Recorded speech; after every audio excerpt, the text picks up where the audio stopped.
We are good to start. Okay, amazing. Thank you, everybody. So I will moderate as much as I can.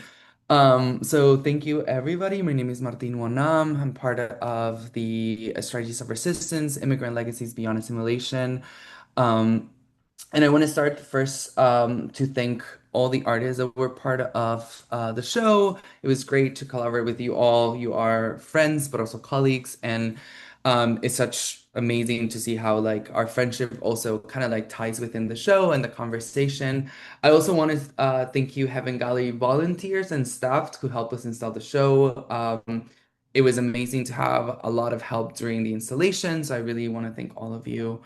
Um, then I want to do kind of like a brief intro for each of the artists. So we have Tesora Garcia, is a Salvadoran American media artist, writer, and educator whose works is here to dismantle the violence of the global north. There are also associate professor at VCU in photography and digital futures.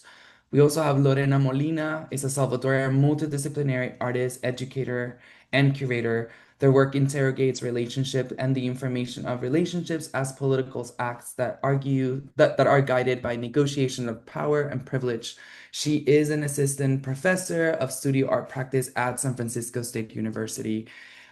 We also have Victor Ya Yañez-Lazcano. I don't know if I'm pronouncing it correctly, Victor. God Yanis, no. Yanis Lascano. Thank you. Sorry. Is an interdisciplinary artist that works with chronologies of their family's history in the U.S. as a translation from immigrant to first, second, and third generation of Mexican Americans. They're currently assistant professor of photo slash media and new genders at the University of Washington.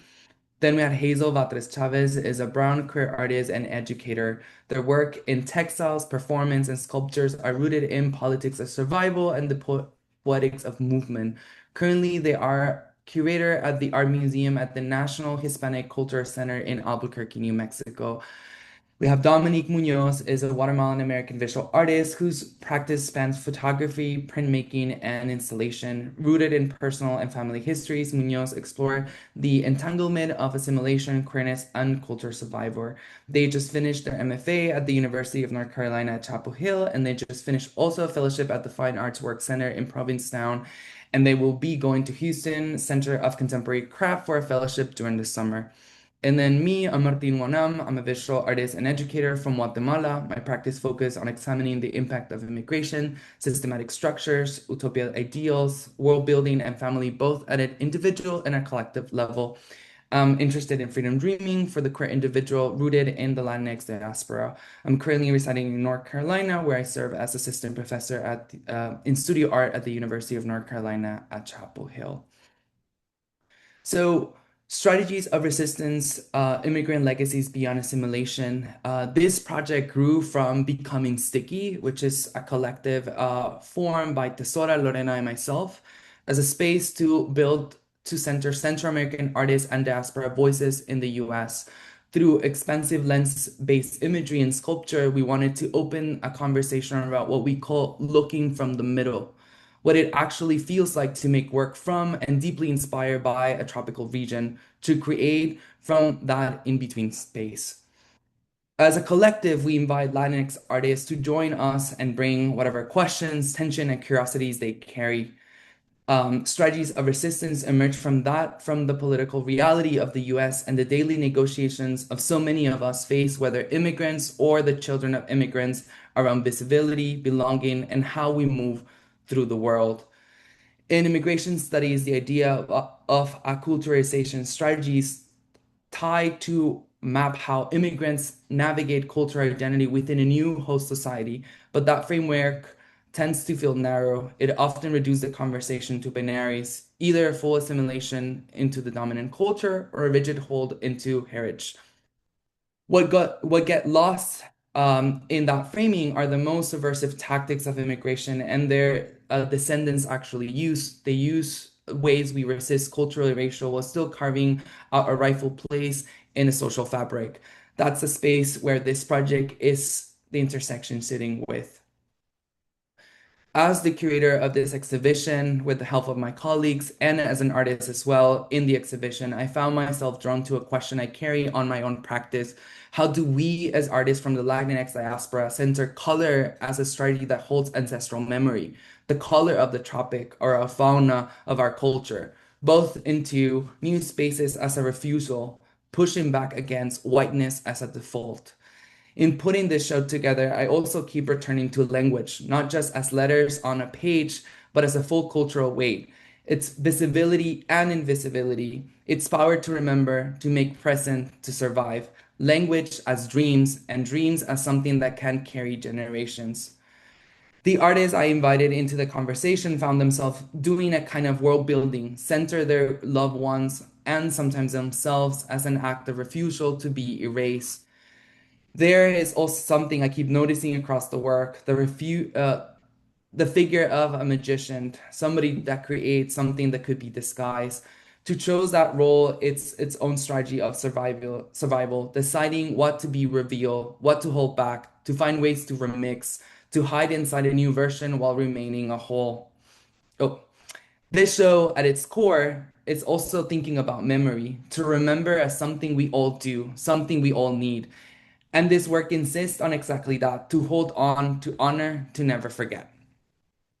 So now we'll talk kind of individually about our practice. So each of us will have around 3 to 5 minutes just to talk briefly about our work in the exhibition and how we think about that work. And then we'll open it up to questions. So I will start, and some of my work is thinking about world building, thinking about how I think about a lot of Mesoamerican inherence and culture and how it get mixed within identities, and how I can create through portraiture, through creating objects, things to see my community in the future. So a lot of the work that I build is to find a glimpse of radical hope that we will be in the future, right? As Latinx people, as queer people, how can we also create our own strategies of creating our own mythology, creating our own representation, going back to strategies of color as well, thinking about being loud as maximalist as a strategy to go against some of the strategies of minimalism, for example. So yeah, that is me, and I'll pass it on to Hazel. Okay, let's go. I'm so excited to be here. My name's Hazel Batrezchavez. Thank you, Martin, for really setting the stage for us, for introducing the exhibit, and yeah, for bringing us into community, even if it is just virtually. Um, I am an artist and a curator and a community organizer. Um, I'm here on the capacity and speaking as an artist tonight. And a lot of my work, as Martin mentioned, moves freely between textiles, performance, assemblage sculpture, and it's rooted in the poetics of movement and politics of survival. In the studio, I consider my practice as moving across time, concept, research, material, and the lived experience of navigating space, and that of my familiar history of displacement from El Salvador and Mexico are major influences in my work. Um, this particular textile series is a piece that's from an ongoing body of work that's called Dreams, Nightmares of Liberation. And the work really draws on personal iconography of my own dreams and nightmares and those of family and friends. Um, in some ways, I see these embroideries as, portals, maps of the dreamscape world, sort of recounting attempts to cross rivers, deserts, and colonial borders. Um, a lot of how these emerge in the studio are in a really sort of organic, intuitive way. They start from conversations with family and kind of counting and talking about our dreams, and then pulling some of that imagery out and utilizing it in the work.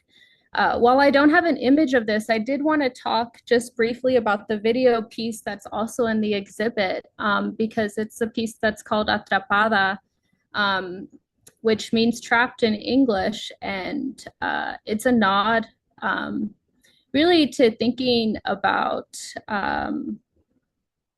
fear in land and place. It was first conceptualized during an artist residency in Michoacan, Guapamacataro, art and ecology. And it was thinking about, the slash and burning technique and sort of what does it mean to regenerate and create something new through that process. And I just kind of wanted to create a space to briefly honor that because it is also in the exhibit.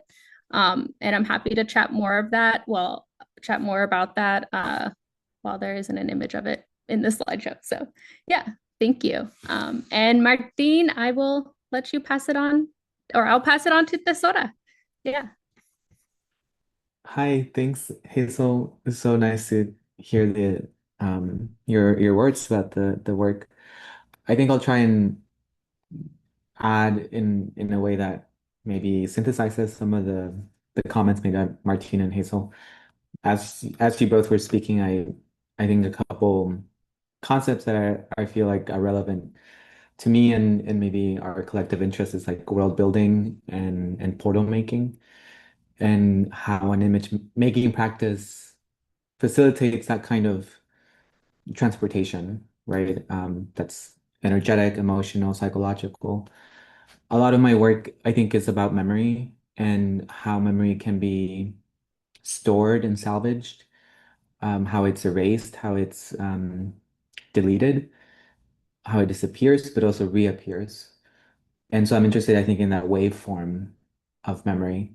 So this is, you're seeing in the previous slide, it was a triptych, a trilogy, as I'm calling it, that is in the show. It's called the Immortal Serpent 1 through 3, inspired, both by a kind of Mesoamerican reverence towards serpents and snakes, and also a kind of pre-industrial worship of the feminine principle and feminine metaphysics. And so this work, you can keep going to the next slide, Martin. This is the negative that reproduces the positive. So I build these collages that are part of a series called Mystic Mother. So as the name implies, I'm really interested, you write in kind of maternity, maternal, matrifocal societies or organization, and also mysticism. And so they take on the collages start to look like wombs or portals, literally portals, seeds, pods, stones, cells. So there's a sort of cellular structure to them as well. And in this collage, I'm also combining some imagery here on the bottom left and right corner. It's a scan from a philosophy book that's written by Peter Sloterdijk, a German philosopher, who wrote this trilogy on spheres and how human existence in society is like defined by a kind of spherical existence or just in inhabiting like enclosures. Um, and so there's like Eastern, Buddhist, Taoist essays and articles, journals. There's, these like photographs, some found imagery that I'm taking from Reddit, like the diagrams, the screenshots you're seeing. These are trans women that are showing the results of their bottom surgeries, gender reassignment surgery. And so I think and you can keep going, Martine. Like I'm very interested in just how I was saying, memory, but also memory embodies how they engage a kind of plasticity, how we can deploy plasticity, flexibility, adaptability. Maybe that speaks to, I think, Martine's the curatorial framing around immigrant, strategies. I think how I have experiences or how I've deployed it in my own life is that I think immigrant communities are they are flexible. We camouflage within oppressive systems, and you can keep going, Martine. So these collages, they abstract shape, they abstract form. They are not interested really in you know, preserving perimeters or borders or lines. And so at some points, like this is still the same design of the previous collage, the imagery totally collapses. And so I'm interested in what happens in that space of disappearance, of voids, um, and how still in that space of negativity we can still muster up memory and ritual. So I think ritual is also like a big aspect of my work. You can keep going, Martin. This next one, this diptych alongside the video that is in the gallery. It's the video is called Ecstatic Visions from Outer Space. It's a 5-minute performance documentation of me walking through the Smithsonian complex in DC while I'm carrying a couple or a few roaches, cockroaches, tropical cockroaches inside a glass heart. And then I'm performing these kinds of acts of confrontation with different national monuments that are, you know, keeping the memory of national kind of military history, colonial imperial takeover, world wars, etc. This diptych is taken, or the photograph, the two color photographs were taken in front of the Jefferson Hotel here in Richmond, where these bronze alligator sculptures sit as a way to remember, as a way to memorialize this activity of that tourists performed um, in the early years of this hotel's history, which is kind of this like massive Jeffersonian classical architecture. White tourists would leave crocodiles in the fountains as young alligators. And so what I'm trying to wrestle, I think, with this image is the notions of captivity, carcerality, confinement that are so pervasive for and the carcerality and imprisonment is like a technology of the empire, right? To suppress familial bonds, to erase family structures. And so I'm kind of trying to connect multiple things here, both or trying to connect kind of the history of captivity and confinement as it has affected Black African American communities in the US, as well as immigrant non-offenders that are currently sitting in Florida somewhere, right at Alligator Alcatraz, alongside also Palestine and the kind of open confinement, open prison system that has defined Palestinian life and solidarity. So I think maybe lastly, I think maybe what I'll say is just that I think for me, like these strategies of resistance are also about solidarity and about finding a a framework that connects all of us living under oppression, and going kind of beyond just like ideas of national belonging and and citizenship, and towards something that maybe expands notions of belonging. Okay, I'll pass it to the next person.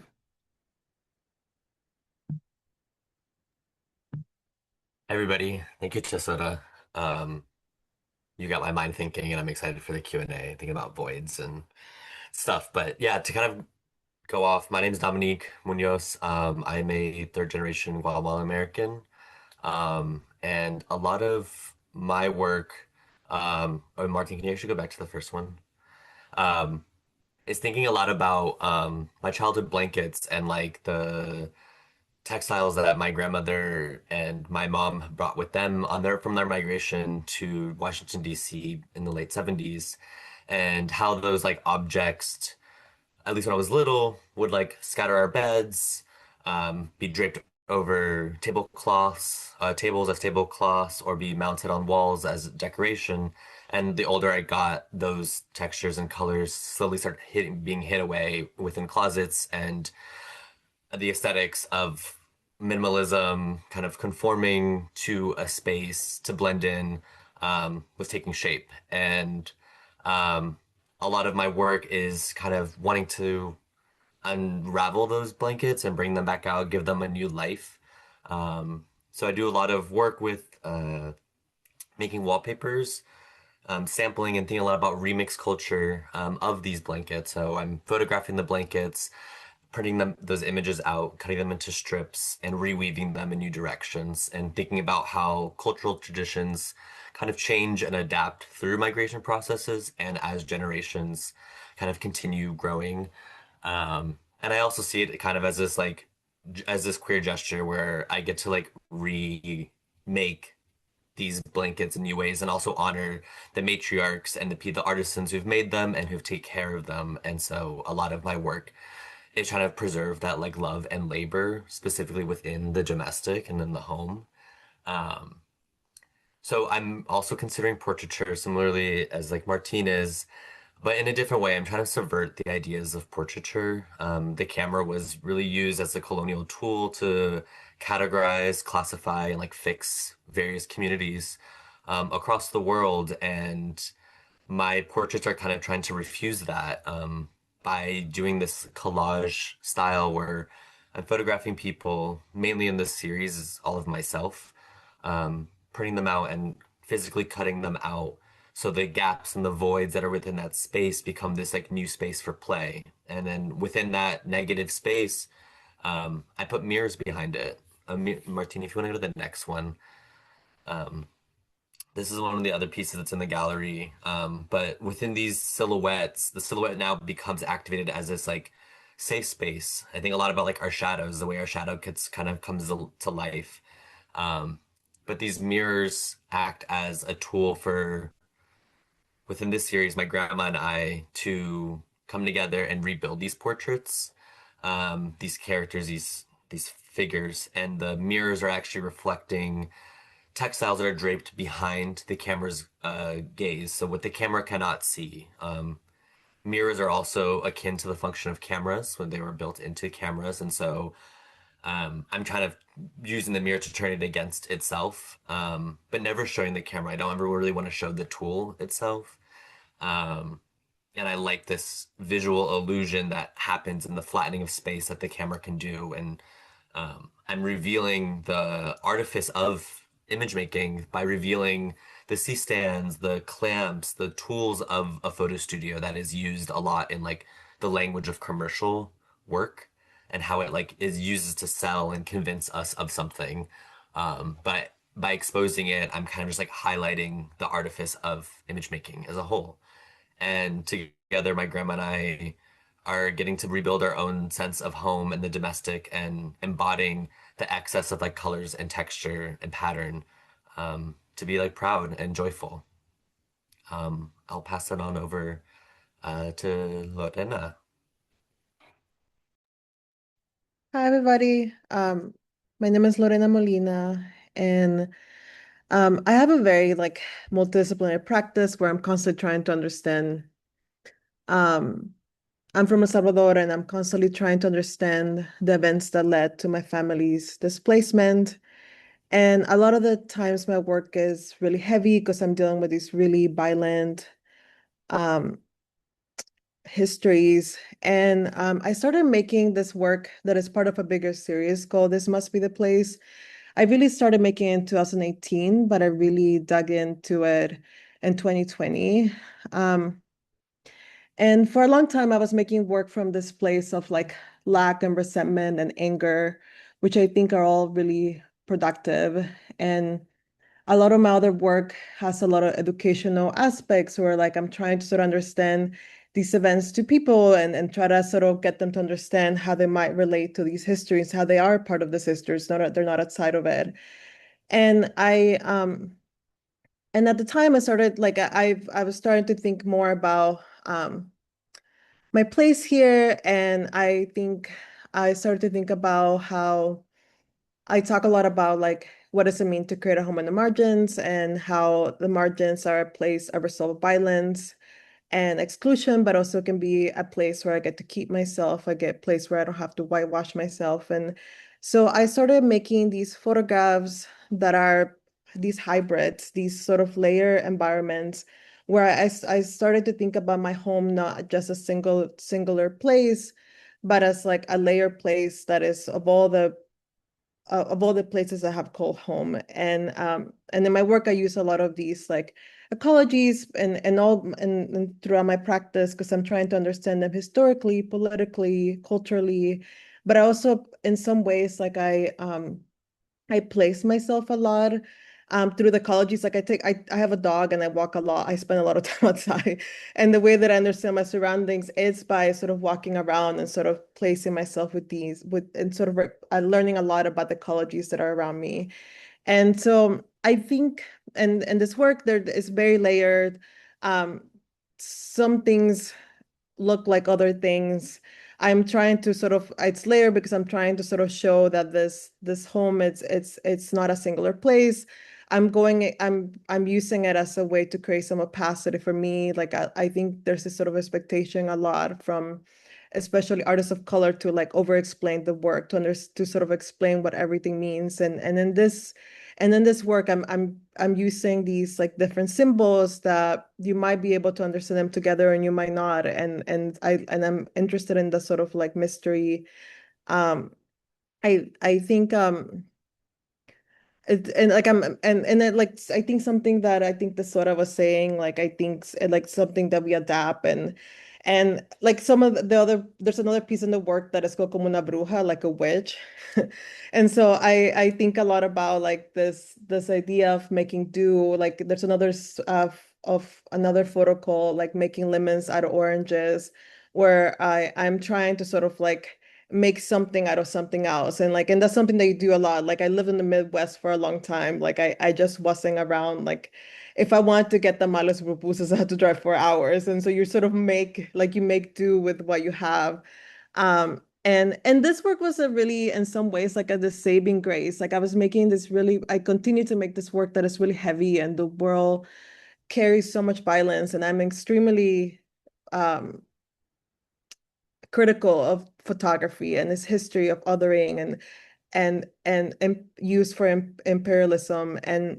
But in some ways this work became a chance for me to get to play and experiment and and to think about like these sort of like how these maximalist aesthetics that are very much influenced by the neighborhoods that I grew up and how they come into the space. And um it really like I'm actually surprised how this work has been this like really enjoyable practice where I don't usually feel like I enjoy making my work, and this is like one of them that I feel like it's just I get to like play and like and I think a lot about like who gets to play, who gets to experiment, who gets to talk about joy and beauty. And so I'll leave it there.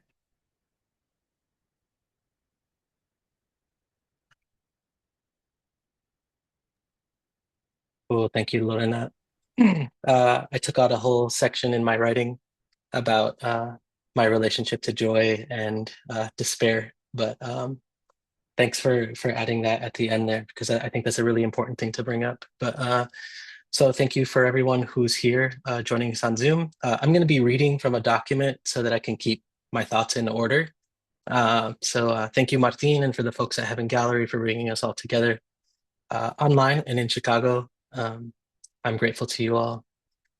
My name is Victor Yañez-Lazcano. I am the son of Victor y Maria Yañez, grandson of Rafael and Guadalupe Lazcano, grandson of Felix and Benita Rueda, great-grandson of Teodula Reyes, Rafael Lazcano, Ignacio Reyes, Carmen Fragoroso, Teodora Contreras, Manuela Rueda, and Eusebio Hernandez. My work for the greater part of the last decade is focused on identity in relation to ideas such as assimilation, language, and labor. And one of my favorite things that occurs or that has occurred within my studio is to see how works find one another, no matter how disparate in time, material, or intention.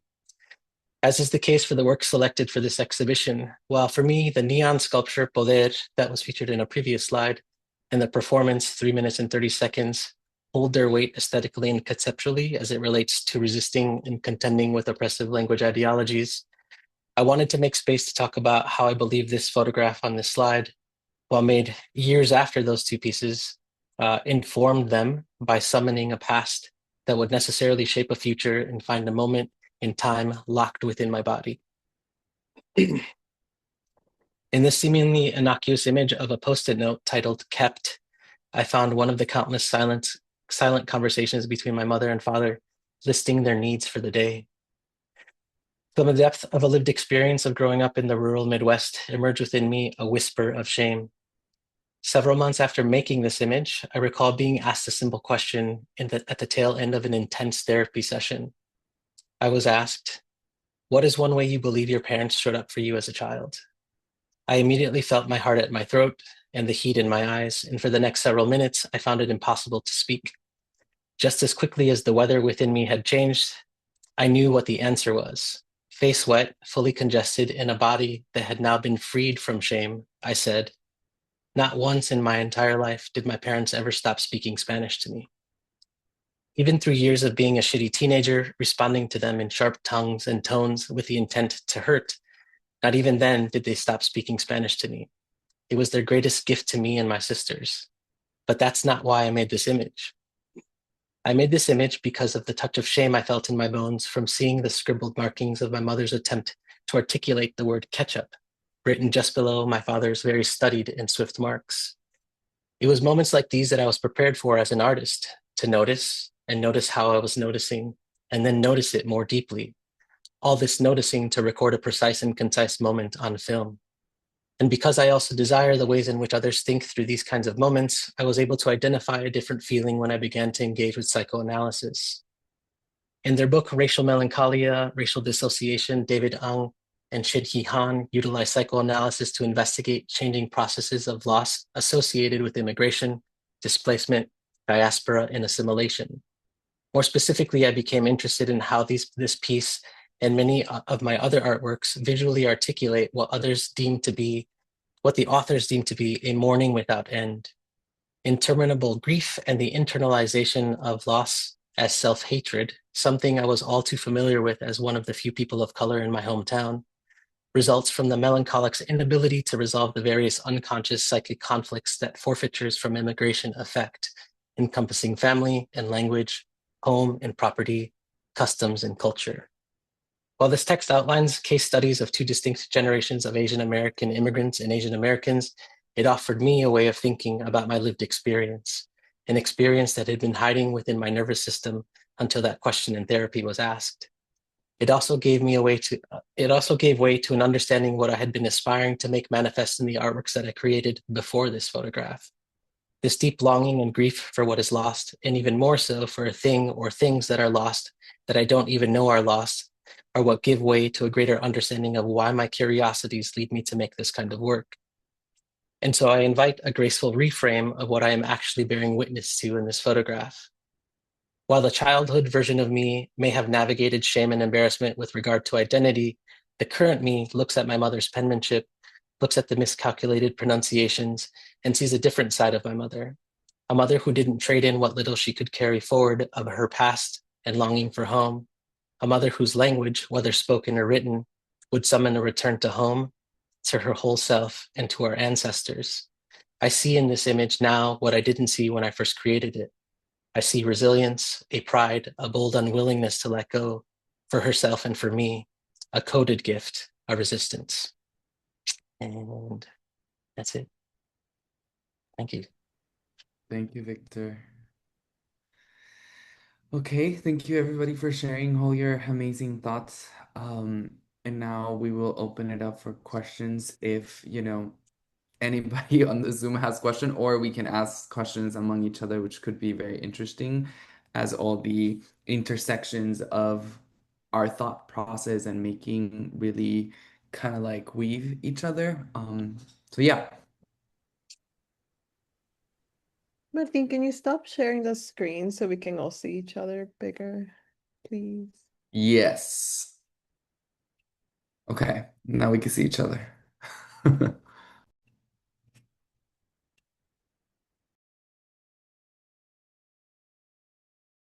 Okay, we have a question in the chat from Diama H. I'm curious what working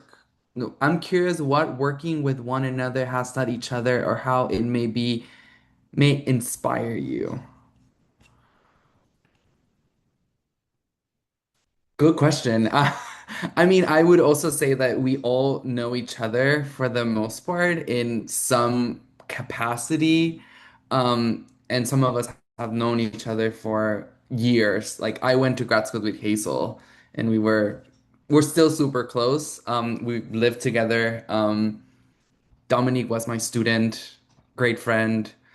And Tesora, Victor, and Lorena have also been friends in many different capacities. So I think that to me is just looking at something that I think that Tesora brought up. It's just the agency of like finding ways to support each other in some way or capacity. And I think that finding folks that are thinking and dealing with similar thought process in different, outputs really inspire and help each other, right? Because as artists, we also have to share ideas and like see and inspire and support each other, which I think that most of us do.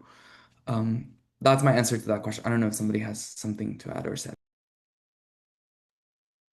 Yeah, I think one way that I think about this is as an educator, as an artist, as a student, uh, most of the art world I've navigated being surrounded by whiteness.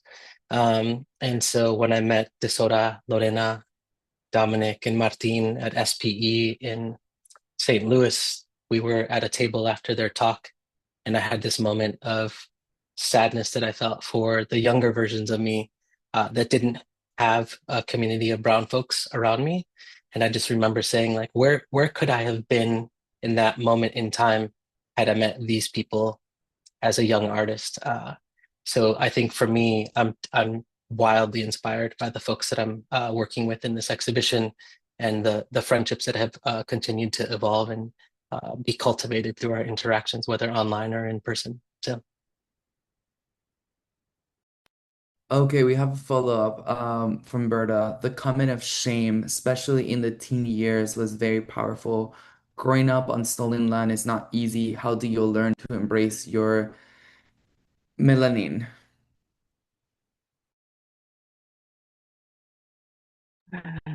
That's a incredible question. Very complicated. Maybe, the first thought I had was like, it's an ongoing process because living in the situations that we're in and the systems we're in, like, I think we all probably have examples of ways that we've internalized whiteness or internalized some kind of Eurocentric narrative about ourselves, about who we are, where we came from.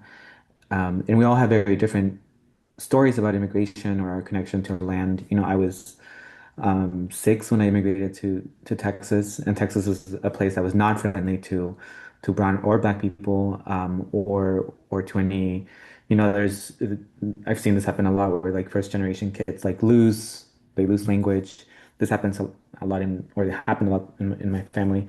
So I think it's like a daily program, right, of pride, of quieting down the imposter syndrome, and really, and this is kind of answering the earlier question. I was like trying to, I went on dictionary to see if there was another word for codependence that was like a little bit more positive.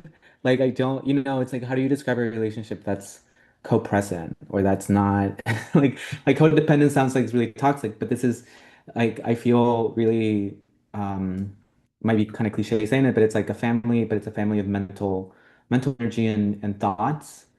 And this is, I am inspired by so much of what everyone has offered today. Like Victor, your writing has this like poetry to it. Lorena, your artwork and your career has this such a love and like community orientation. So there's like all these things from you that I feel like I'm taking that then helps me affirm this kind of um, the position that I do have. And I think sometimes you have to remind yourself that it's like you are brown, you are a lot of us have African ancestry probably, right? So these are I think identities that also are affirmed by the people that are around you.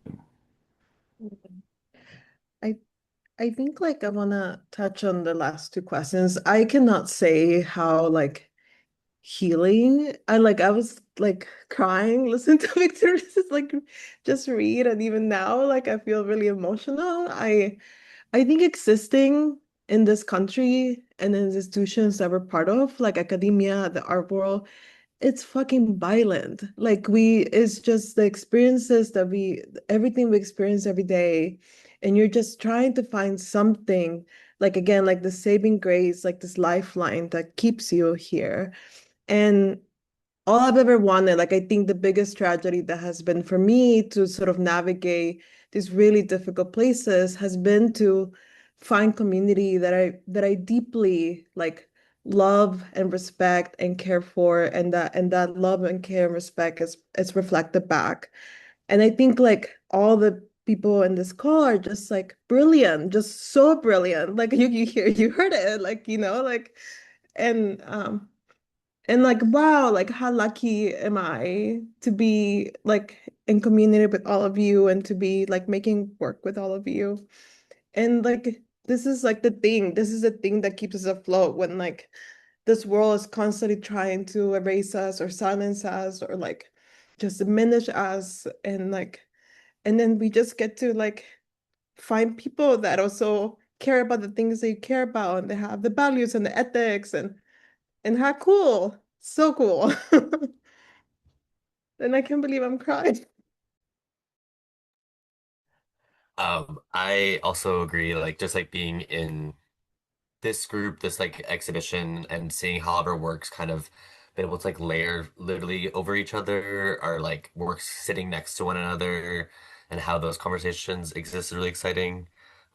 Something that's really like driven a lot of my practice and also like prideness in like my culture, my background has just been this quote by Juana Maria Rodriguez, which I would love to read to y'all because it's something that I like love and I like share all the time because it just always helps me. Um, it's from her book Sexual Futures, Queer Gestures, and Other Latina Longings. But she says, as Latinas and as queers, we're often represented, if not identified, by our seemingly over the top gestures, our bodies betraying or gleefully luxuriating in, our intentions to exceed the norms of proper corporal containment. Our bodies dispatch sweeping flourishes or hold back wilted wrist. We swish too much and speak too loudly. The scents we exude disturb the numbing monotony of straight middle class whiteness. We point with our lips, flirt with our eyes, and shimmy our shoulders to mark our delight. Our racialized excess is already read as queer, outside norms of what is useful or productive. Is that much color, spice, pattern, noise ever truly necessary? Forever tacky, the viscosity of our excess grates across the surfaces we touch. And so I just like really embrace that, like the things that we do hold on to and carry and move forward with or reimagine, we get to do so in such a beautiful and like lovely way. And then working with one another, it even is that much more exciting in the way that our brains can kind of like combine our own like personal histories, our own trauma, the things that we carry, and find new ways to be proud of that, or like the memories of like the language and like how that shame can turn into something that is like really prideful. Um, so yeah.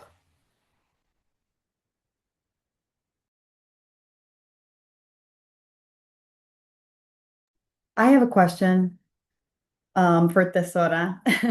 By the way, me and Tesora became really good friends at the opening, right? That's it. We were like vibing so hard. Tesora, I wanted to ask you a little bit about the video where you're doing the ceremony with the cockroaches. Can you tell us a little bit more about that? Oh yeah. Um, this is it is okay. How much time do I have? Well, I'll tell you maybe a little bit about the cockroaches, and then also there's a question. Yeah, so I'm in this kind of goes back to the question about what we're learning from each other. I think when we first started grouping together, I mean, it started with becoming sticky. It was like Martín, Lorena, and I. We really were sitting down and thinking about atmospheres, and this is the project from Peter Slaughtercheck that I brought in, and we were thinking, well, there's a lot of conversations around the weather and climate change, but there's not a lot of focus right now on kind of Central American tropical regions, which is, of all places where you're going to really feel the weather or climates is gonna be in tropical areas.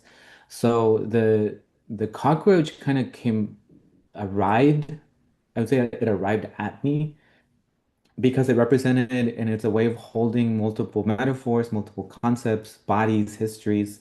It holds both like the history of indigenous genocide in the Americas, as cockroaches are frequently thought of as like, dirty or unhygienic, or it's like, and so it became an easy metaphor for me to, think about illness. I'm also HIV positive, so there's like ways that the roach is kind of connected to like body malformations and entropy. But also the roach is like mythological. There's like an archetype. You have Kafka writing about a man turning into a cockroach in the Metamorphosis. And it's in the popular imagination that the roach exists as this like post-nuclear survivor, right? It's an insect, a being that can outlast military bombs and experiments. And that becomes, I think, became for me like an analog to the ways in which immigrant communities and the oppressed, the subaltern, minority, disenfranchised folks, how they can survive or how they can exist in like the post-Anthropocene. And maybe that's kind of speaking also to like Martin's work and a lot of the kind of the futurism, the sci-fi, the even kind of the kitsch, I think of or the camp aesthetics of Martin is something that I find also like very interesting and inspiring. Like my palette is a lot more Gothic. I'm in Virginia, so there's this kind of like Gothic, like Southern Gothic tradition that I think I'm also trying to speak to in that project. I think we have a question, and maybe Hazel and Victor could take it. Curious what encouraged you to keep creating when things get difficult? Specific people in your lives, other artists, anything specific that inspires that momentum?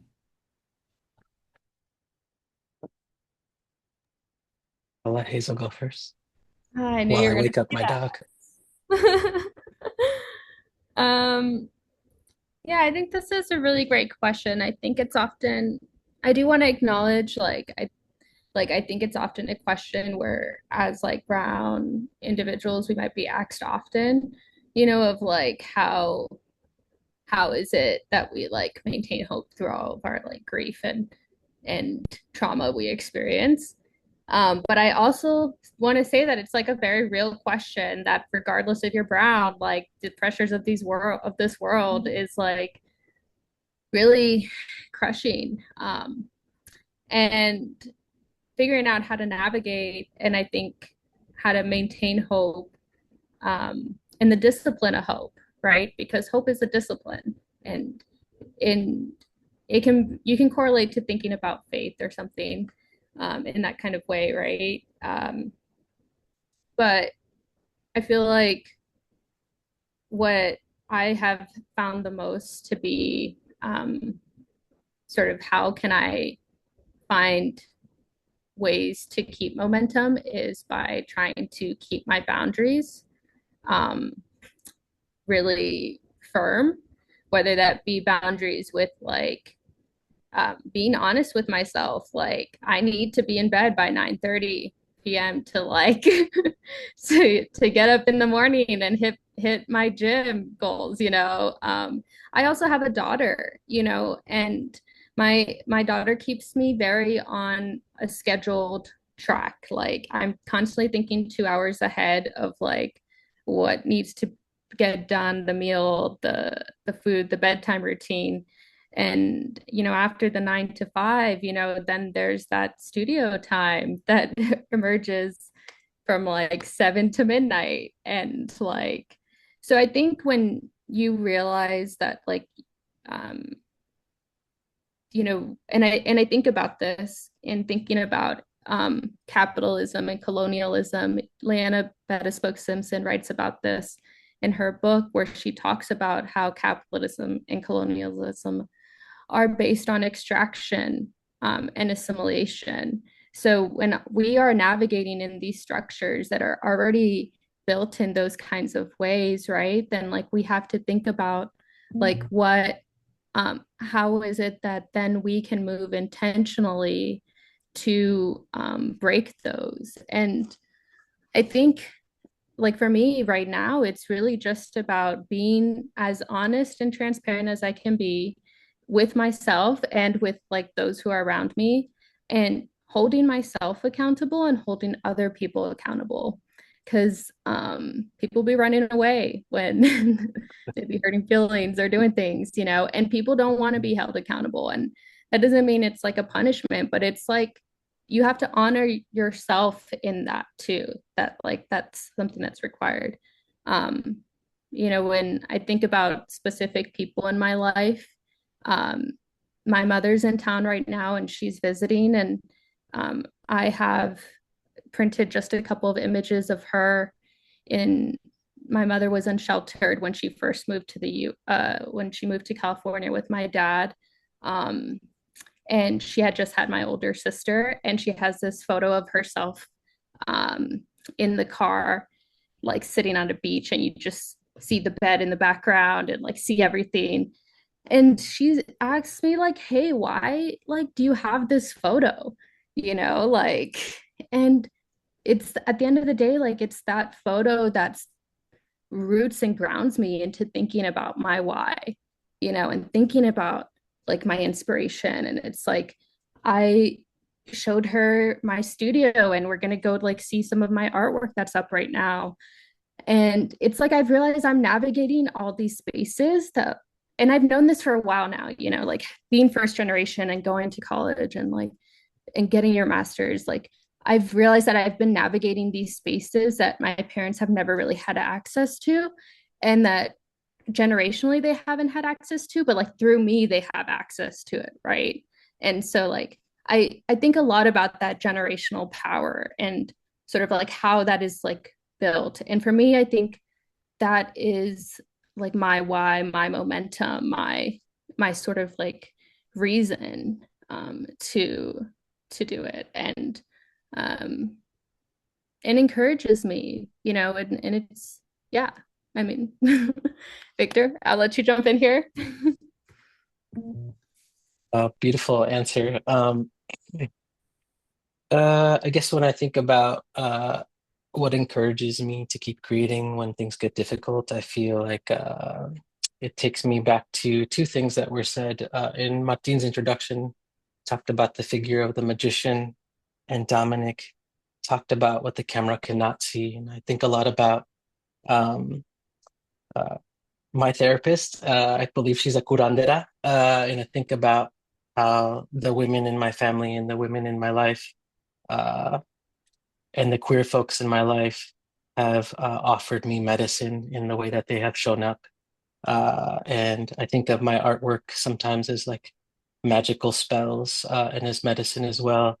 Um, and they give me an opportunity to take up space that wasn't presented to me when I was in undergrad. I was around a lot of privileged folks who had record of their family for multiple generations, and my family did not have that. So I have this time and this privilege that my parents and my ancestors gave me. So I feel like it's the least that I could do to honor the way they have shown up to give me the kind of life that I have, as well as the kind of space that my friends and my beloveds and chosen family have created for me to embrace who I am.